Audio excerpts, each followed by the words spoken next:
Hallelujah. Praise the Lord. Praise the Lord.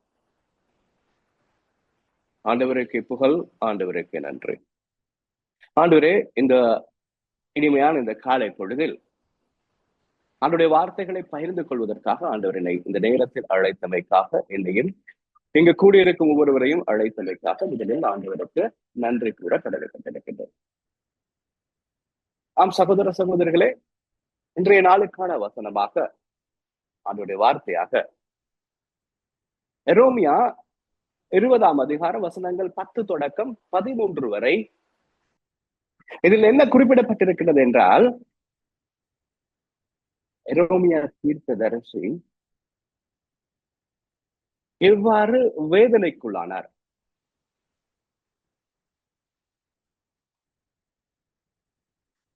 அவர் என்னென்ன சோதனைகளை எதிர்பார்த்தார், அவர் என்னென்ன சோதனைகளுக்கு உட்படுத்தப்பட்டார் என்பது பற்றிதான் குறிப்பிடப்பட்டிருக்கிறது.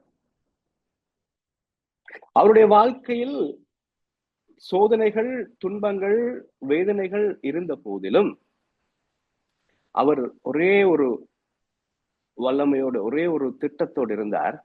அதை எவ்வாறு எதிர்கொண்டார் அப்படின்னு சொன்னால், ஆண்டவர் வலிமை மிகுந்த வீரரை போல் என்னோடு இருக்கின்றார் என்ற அந்த நம்பிக்கையோடு அவர் எல்லாவற்றையும் எதிர்க்கின்றார். அவருக்கு வருகின்ற வேதனையாக இருக்கட்டும், துன்பமாக இருக்கட்டும், அவருக்கு எதிராக நடக்கின்ற எல்லா விதமான விஷயங்களையும் அவர் எதிர்கொள்கின்றார். என்னை பற்றி பலர்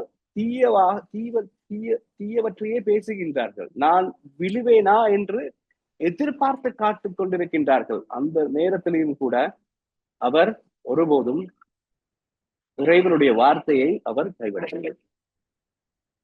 எங்களுடைய வாழ்க்கையிலும் அவ்வாறுதான். நம்மை குறை கூறுபவர்கள் இருக்கலாம், நம்மை விழ வைக்க முயற்சி செய்கின்றவர்களும் இருக்கலாம். நம்மளுடைய தோல்விகளை, அடுத்த கணம் நாங்கள் தோல்வி அடையும் போது எப்பொழுது நாங்கள் தோல்வி அடைவோம் என்று அந்த தோல்வியை ஆவலோடு எதிர்பார்த்து காத்து கொண்டிருக்கின்ற மனிதர்களும் எங்களை சுற்றி சூழ்ந்து இருந்து கொண்டிருக்கின்றார்கள்.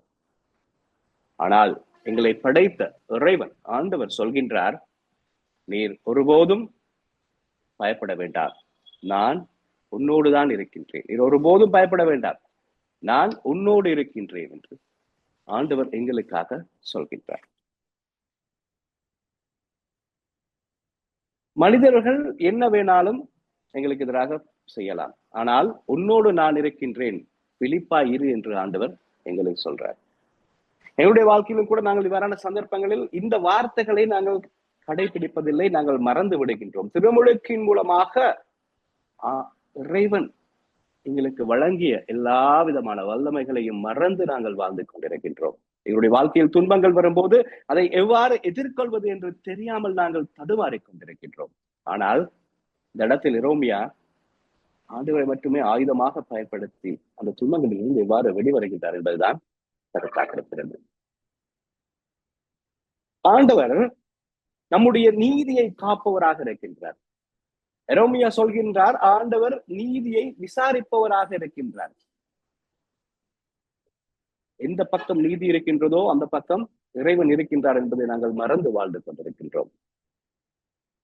நாம் தவறாக குற்றம் சாட்டப்பட்டிருக்கலாம்,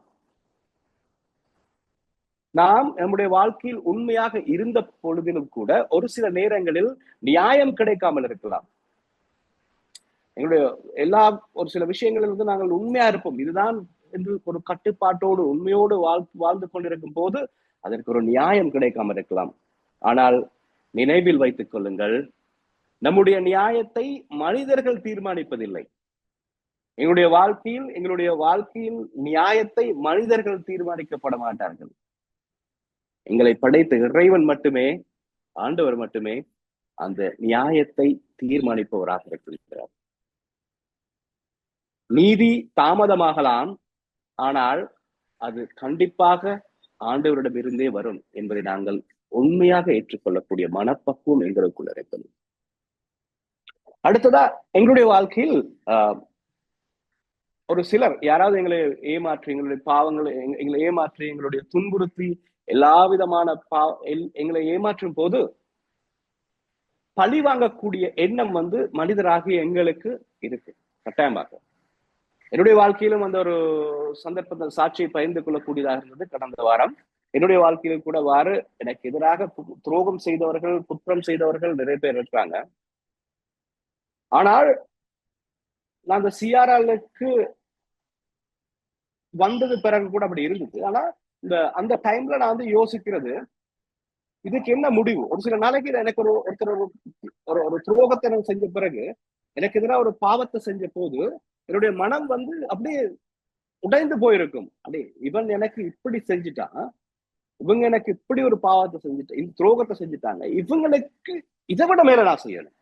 அதாவது நான் இப்ப துன்பத்துல இருக்கிறேன், நான் இருக்க துன்பத்தை விட இவங்க கூடுதலா துன்பப்படணும் அப்படின்னு சொல்லி நான் நிறைய நாள்ல வந்து நான் யோசிச்சது உண்டு. அடே நான் இவ்வளவு வேதனையா இருக்கிறேன், இந்த வேதனையில ஒரு துளி கூட அவன் அனுபவிக்கணும் அப்படின்னு சொல்லி நான் யோசிச்சது உண்டு.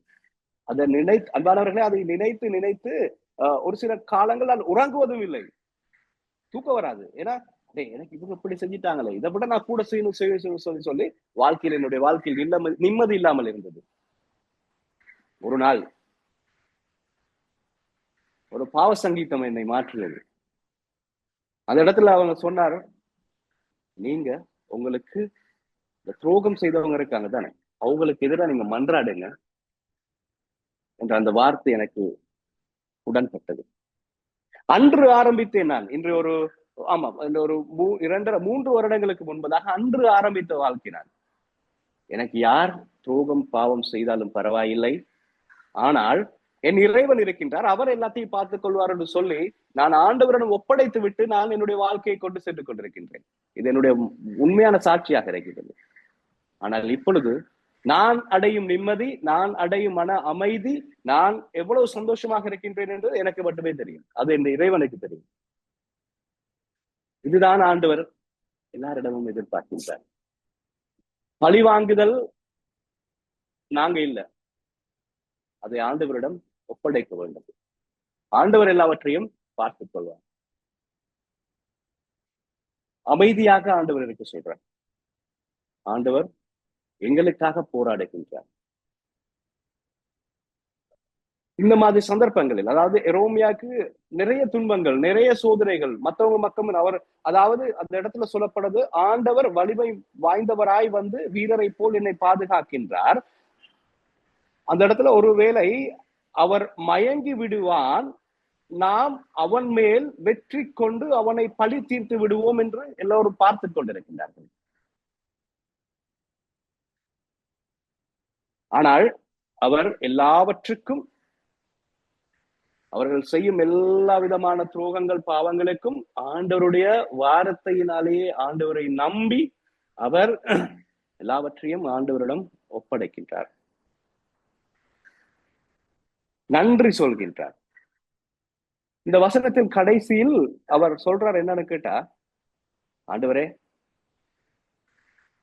அவர் வறியோரின் உயிரை தீயோரின் பிடியில் இருந்து விடுவிக்கின்றார். ஆண்டவருடைய முழுமையாக நம்பி எல்லாவற்றையும் அவருடமே அவர் ஒப்படைக்கின்றார்.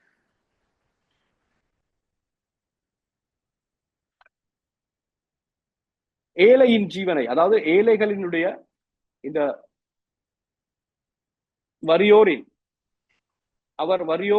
உயிரை தீயோரின் பிடியில் இருந்து விடுவிக்கின்றார் என்ற ஆண்டவரோடு நம்பிக்கையோடையே இருக்கின்றார்.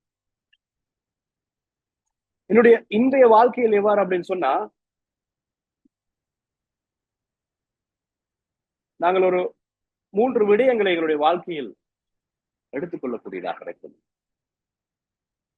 பயப்பட வேண்டாம், ஆண்டவர் எங்களோடு இருக்கின்றார். எங்களுக்கு என்ன நடந்தாலும் பயப்பட வேண்டாம், எங்களை படைத்த எல்லாவற்றுக்கும் மேலான ஆண்டவர் எங்களோடு இருக்கின்றார். நீதியை ஆண்டவரிடம் மட்டுமே விட்டுவிடுங்கள், யாரிடமும் தேட வேண்டாம், ஆண்டவரிடம் மட்டுமே விட்டுவிடுங்கள். எல்லா சூழ்நிலையிலும், எமக்கு நடக்கும் எந்தவித வேதனையாக இருக்கலாம், துன்பமாக இருக்கலாம், சோதனையாக இருக்கலாம், அவமானங்களாக இருக்கலாம், அவப்பேறுகளாக இருக்கலாம். எந்த சூழ்நிலையிலும் ஆண்டவரை மறந்து விடாதீர்கள். ஆண்டவரை விட்டு விலகி விடாதீர்கள். எல்லாவற்றுக்கும் தீர்வு ஆண்டவரிடம் இருந்தே வருகின்றது என்பதை அந்த இடத்துல நாங்கள் ஆண்டவர் எங்களுக்கு அந்த இடத்துல எரோமியாவுக்கு ஆண்டவர் சுட்டி காட்டுகின்றார். அன்பானவர்களே, இந்த நேரத்தில் நாங்கள் யாராவது மன அழுத்தத்தில் இருக்கின்றோமா? யாரையாவது பழிவாங்கணும் என்ற எண்ணத்தோடு நாங்கள் இருக்கின்றோமா? இல்ல, எனக்கு யாருமே இல்லை, எனக்கு உதவிக்கு யாரும் இல்லை, நான் தனியாகவே இருக்கின்றேன், என்னுடைய வாழ்க்கை எந்த பக்கம் போய்கொண்டிருக்கிறது, எனக்கு ஒண்ணுமே தெரியல அப்படிங்கிற எண்ணத்தோடு இருக்கின்றோமா? ஒரே ஒரு வார்த்தையை மட்டும் பிடித்துக் கொள்ளுங்கள். ஆண்டவர் எல்லாம் வல்ல வீரனாக என்னோடு இருக்கின்றார். ஆமென். Praise the lord. ஆண்டவர் எல்லாம் வல்ல வீரனாக என்னோடு இருக்கின்றார் என்ற வார்த்தையை நாங்கள் பிடித்துக் கொண்டால் நிச்சயமாக எங்களுடைய வாழ்க்கையிலும் கூட அன்று எரோமியாவுக்கு என்ன நடந்ததோ அதே அற்புதங்கள் எங்களுடைய வாழ்க்கையிலும் நடந்தேறும். அடுத்ததாக காஸ்பல் யோவான் 10ஆம் அதிகாரம் 31 தொடக்கம் 42 வரையிலான வசனங்கள். இந்த இடத்துல என்ன நடக்குது அப்படின்னு கேட்டா,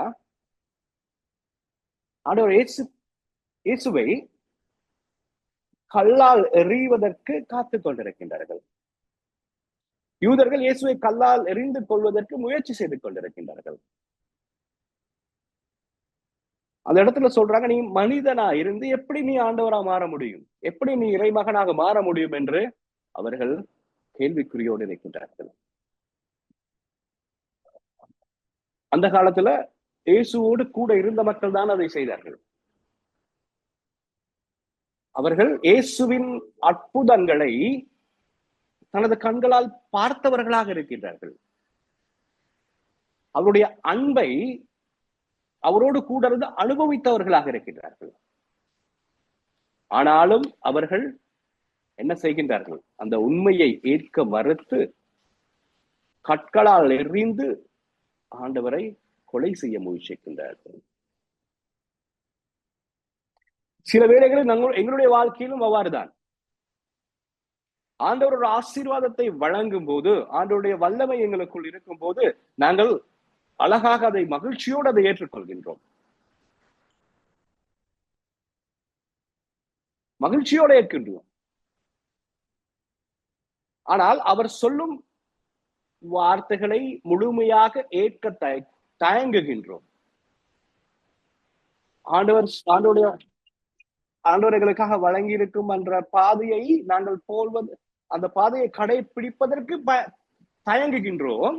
ஆனால் ஆண்டவர் தரும் மகிழ்ச்சியை மட்டும் நாங்கள் ஏற்றுக்கொள்ள தயாராக இருக்கின்றோம். இந்த இடத்துல கற்களால் அவரை கொல்ல நினைத்த போது அவர் என்ன செய்தார்? அமைதியாக இருந்தார். யாரோடையும் சண்டை பிடிக்கவில்லை, கோபப்படவில்லை, எந்தவித தயக்கமும் அடையவில்லை. ஆண்டோடைய வார்த்தைகளினால் மட்டுமே வெற்றி கொள்ள முடியும் என்ற அந்த உறுதியோடு இருந்தார். இன்றைக்கு எங்களுடைய வாழ்க்கையிலும் கூட நாம் பலதரப்பட்ட மனிதர்களை சந்திக்கின்றோம். எங்களுக்கு இவ்வாறான ஒரு சந்தர்ப்பம் ஏற்படும் போது நாங்கள் மனிதரை நம்புகின்றோம், பணத்தை நம்புகின்றோம், பில்லி சூனியத்தை நம்புகின்றோம். ஆனால் இறைவன் எங்களுக்காக வழங்கி இந்த வேதாகம வார்த்தையை, ஆண்டவர் எங்களுக்கு வழங்கி இந்த அன்பான வார்த்தை மூலமாகவே எல்லாவற்றையும் வெற்றி கொள்ளலாம் என்று நாங்கள் அந்த எண்ணத்தை மறந்து வாழ்ந்து கொண்டிருக்கின்றோம். இது சவால்கள் நிறைந்த வாழ்க்கை, சவால்கள் நிறைந்த உலகம். இந்த சவால்கள் நிறைந்த உலகத்தில் நாங்கள் எப்படி ஆண்டவருடைய ஆசீர்வாதம் மிக்க மனிதராக முற்று முழுதாக வாழ முடியும் என்பதை 2000 வருடங்களுக்கு முன்பதாகவே இயேசு எங்களுக்கு சொல்லிட்டு போயிட்டார்.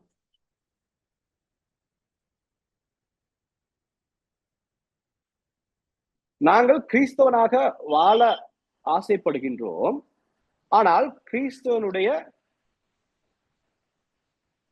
கிறிஸ்தவனாக வாழ மட்டும் ஆசைப்படுகின்றோம். ஆனால் அந்த வார்த்தைகளை கடைபிடிக்க மறக்கின்றோம். எனக்கு இன்னொரு சின்ன ஒரு உதாரணம் ஒன்று எனக்கு ஞாபகம் வருது. ஒரு கடந்த ஒரு ஆமா ஒரு ஒரு ஒரு வருஷத்துக்கு முன்னாடி ஒருத்தங்களை என்ன ஒருத்தரை சந்திக்கக்கூடிய ஒரு சந்தர்ப்பம் எனக்கு கிடைச்சது. இவங்க என்ன யார் அப்படின்னு கேட்டா, இவங்க வந்து அந்நிய சபை, அதாவது எங்களுடைய கத்தலிக்ல இருந்து வேறொரு சபைக்கு போனவங்கள நான் காணக்கூடியதா இருந்தது. சோ அவங்களோட ஒரு சின்ன ஒரு டைம் ஸ்பெண்ட் பண்ணலாம் அப்படின்னு சொல்லி அவருக்கா பேசி கொண்டிருக்கேன். நான் கேட்டேன், நீங்க ஏன் நீங்க அதாவது கத்தலிக்ல இருந்து இன்னொரு சபைக்கு நீங்க போறதுக்கு என்ன உங்களுக்கு தோணுச்சு, அங்க என்ன நடக்குது அப்படின்னு சொல்லி கேட்டது. சொன்ன பதில் வந்து, நான் கத்தலிக்ல இருக்கும் போது அங்க ஒரு குரூப் ஒன்று இருந்தாங்க. அந்த குரூப் தான் எல்லாத்தையும் ஹேண்டில் பண்ணணும். குவாரில் அவங்க தான் இருக்கணும், வாசகத்துக்கு அவங்க தான் வரணும், எல்லாத்துக்கும் முன்மாதிரியா இருக்கணும். ஆனால் என்ன கணக்கு எடுக்க மாட்டாங்க, என்ன அங்கேயோ தூரத்துல வச்சிருவாங்க. அந்த மன உளைச்சல் வந்து எனக்கு இருந்துட்டுது. அந்த மன உளைச்சல் எனக்கு இருந்துட்டுது. அதனால எனக்கு வெறுப்பு ஏற்பட்டுச்சு. நான் இந்த இடத்துக்கு போனதுக்கு அப்புறம், அதாவது கத்தலிக்க விட்டு இங்க போனதுக்கு அப்புறம் நான் தான் டிரான்ஸ்லேட் பண்றேன், நான் தான் பைபிள் வாசிக்கிறேன், நான் தான் எல்லாத்தையும் வழி நடத்துறேன். இந்த திறமை எல்லாத்தையும் எனக்கு இருந்துச்சு. ஆனா அங்க நான் ஒதுக்கப்பட்டவனாக இருக்கின்றேன். அதனால்தான் நான் இங்க வந்தேன் அப்படின்னு சொல்லி எனக்கு சொன்னேன். அதை கேட்கும் போது எனக்கு ஒரு ஆச்சரியம் இருந்துச்சு. நாங்கள் ஆண்டவர் எங்களை முழுமையா ஆசீர்வதினா எங்களுக்குள்ளேயே, அதாவது எங்களுடைய திருச்சபைக்குள்ளேயே இப்படிப்பட்டவர்களாக நாங்கள் இருக்கின்றோம். எங்களால் ஒருத்தரை இப்படி ஒரு முன்னுக்கு வர வைத்து அவரை ஒரு வேலை செய்ய முடியாத ஒரு நிலைமையில் நாங்கள் இருக்கின்றோம் என்று அந்த எண்ணம் எனக்கு தோணும். இது எங்களுக்கும் ஒரு உதாரணமாக இருக்கலாம்.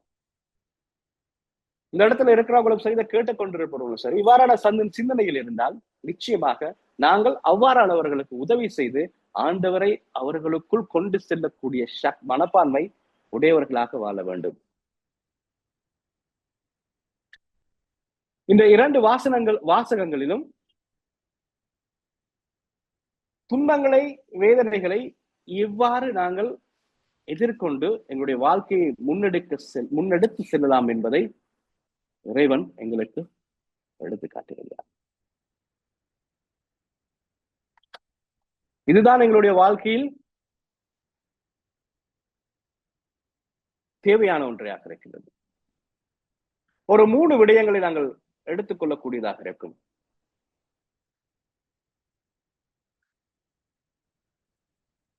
உண்மையை ஏற்றுக்கொள்ள கற்றுக்கொள்ளுங்கள்.